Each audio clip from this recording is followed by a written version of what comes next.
जय श्री कृष्ण दोस्तों, life style with God में आपका स्वागत है। दोस्तों, अर्जुन ने कुल नाश से उत्पन्न होने वाले दोषों का विस्तार पूर्वक वर्णन किया है। वे कहते हैं, पाप के अधिक बढ़ जाने से कुल की स्त्रियां अत्यंत दूषित हो जाती हैं और स्त्रियों के दूषित हो जाने पर वर्ण संकर उत्पन्न होता है।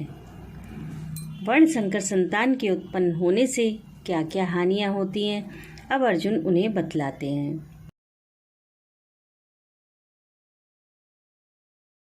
संकरो नरकायैव कुलग्नानां कुलस्य च पतन्ति पितरो ह्येषां लुप्तपिंडो दग्धक्रिया।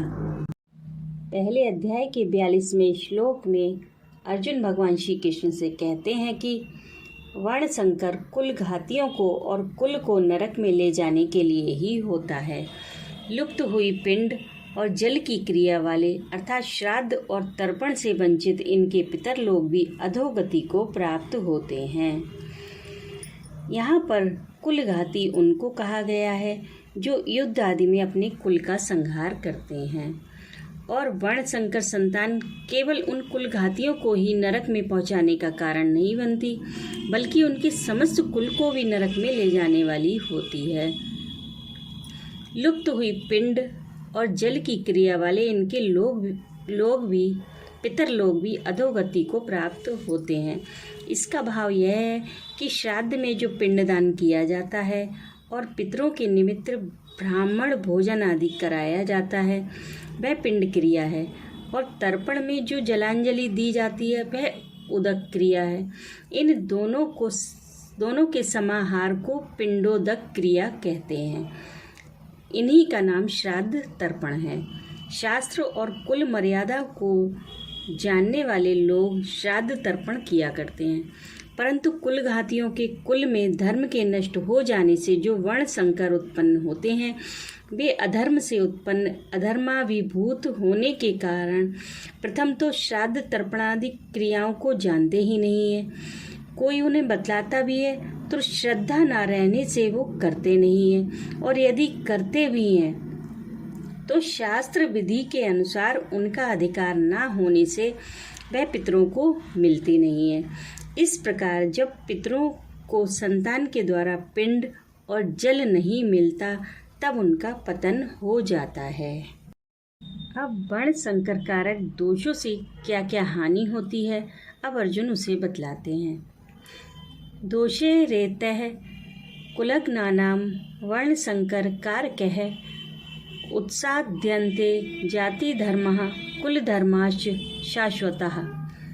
पहले अध्याय के 43वें श्लोक में अर्जुन कहते हैं कि इन वर्ण संकर कारक दोषों से कुल घातियों के सनातन कुल धर्म और जाति धर्म नष्ट हो जाते हैं। यहाँ पर वर्ण संकर कारक दोषों से उन दोषों की बात कही गई है जो वर्ण संकर की उत्पत्ति में कारण हैं। वे दोष हैं, नंबर 1 कुल का नाश, नंबर 2 कुल के नाश से कुल धर्म का नाश, नंबर 3 पापों की वृद्धि, और नंबर 4 पापों की वृद्धि से कुल स्त्रियों का व्यभिचार आदि दोषों से दूषित होना। इन्हीं 4 दोषों से वर्ण संकर की उत्पत्ति होती है।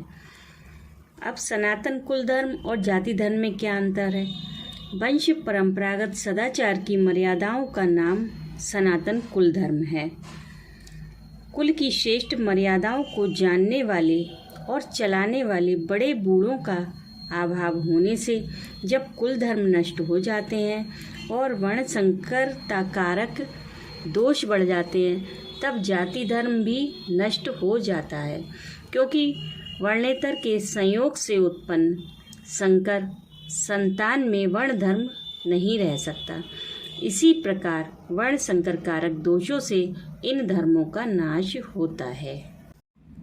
कुल धर्म और जाति धर्म के नाश से क्या हानि होती है, इस पर अब अर्जुन कहते हैं कि उत्सन्न कुल धर्माणाम मनुष्याणाम जनार्दन नरके नियतम वासो भवतीत नुशुश्रुम।